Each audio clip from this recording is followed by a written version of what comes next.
राधे राधे, जय श्री कृष्णा। हर हर महादेव। नागराज वासुकी कैसे बना शिव भगवान के गले का हार, आज की वीडियो में इसके बारे में जानते हैं। हिंदू धर्म में जितने भी देवी देवता हैं उनकी सवारी कुछ ना कुछ है।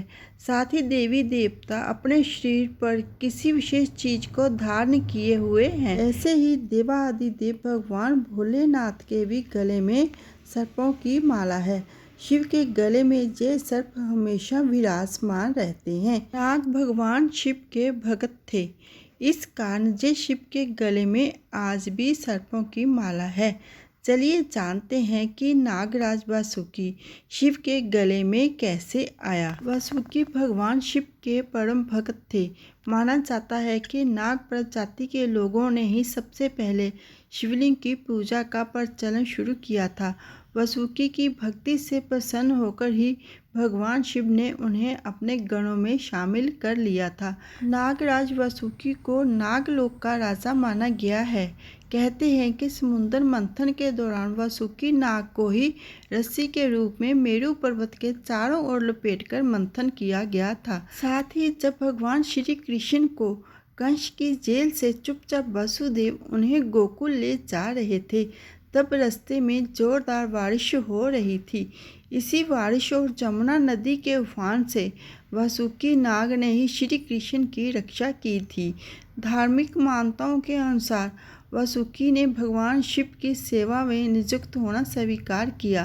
कहते हैं कि तभी से भगवान शिव ने नागों के राजा वासुकी को अपने गले का हार बनाया।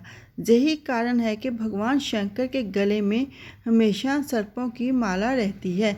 शास्त्रों में नाग को देवता का रूप माना गया है। भगवान शिव के गले में भी नाग रहते हैं। हिंदू धर्म में कुछ नागों को पूजनीय माना गया है। हर वर्ष नाग पंचमी पर नाग देवता की पूजा की जाती है। शास्त्रों में शेषनाग, वासुकी नाग, तक्षक नाग, करकोटक नाग, कालिया नाग का उल्लेख मिलता है।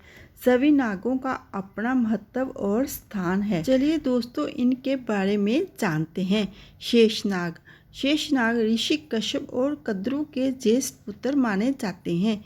इनकी माता कद्रु के शल के कारण इन्हें सब कुछ छोड़ दिया और गंधमादन पर्वत पर जाकर भक्ति में लीन हो गए। इनकी भक्ति से प्रसन्न होकर ब्रह्मा जी ने शेषनाग को पृथ्वी का भार वहन करने के लिए कहा। पौराणिक शास्त्रों के अनुसार पृथ्वी शेषनाग के सिर पर टिकी हुई है। शेषनाग को भगवान विष्णु का सबसे बड़ा सेवक माना जाता है। भगवान श्री राम के भाई लक्ष्मण को शेषनाग का अवतार माना जाता है। शेषनाग को नागराज भी कहा जाता है। चलिए जानते हैं वासुकी नाग। वासुकी को भगवान शिव का प्रिय सेवक माना जाता है। वासुकी को शेषनाग का भाई माना गया है। शिवजी द्वारा गले में धारण किए नाग का नाम वासुकी है। समुद्र मंथन के दौरान रस्सी की जगह वासुकी को ही मेरु पर्वत पर बांधकर समुद्र मंथन किया गया था।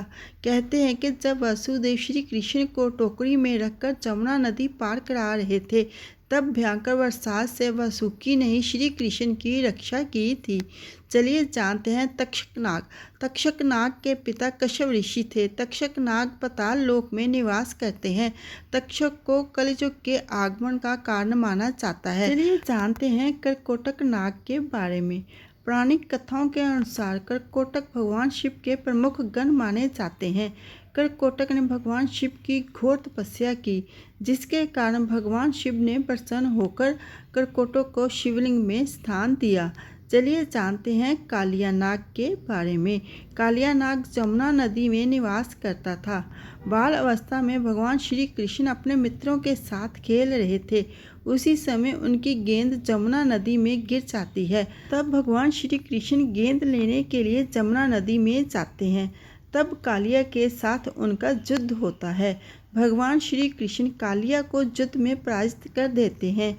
उनसे जमुना नदी से लौट जाने को कहते हैं। सब मिलके बोलिए जय श्री कृष्णा। दोस्तों, अगर आपको ये वीडियो ये जानकारी अच्छी लगी हो, लाइक करना, शेयर करना। जो मेरी वीडियो पर पहली बार आए हैं, प्लीज़ वो मेरे चैनल को सब्सक्राइब कर देना। सब्सक्राइब करना बिल्कुल फ्री है। जिन्होंने सब्सक्राइब करके रखा है उनका दिल से धन्यवाद करती हूँ। वासुकी भगवान शिव के परम भक्त थे। वासुकी की भक्ति से प्रसन्न होकर ही भगवान शिव ने उन्हें अपने गणों में शामिल कर लिया था। नागराज वासुकी को नागलोक का राजा माना गया है। समुद्र मंथन के दौरान वासुकी नाग को ही रस्सी के रूप में मेरु पर्वत के चारों ओर लपेटकर मंथन किया गया था। शिव भगवान वासुकी की भक्ति से इतना प्रसन्न हो गए कि उन्होंने उसे अपने गले का हार बना लिया। सब मिलके बोलिए शिव शंकर भगवान की जय। शिव शंकर भगवान की कृपा सबके ऊपर बनी रहे। हर हर महादेव।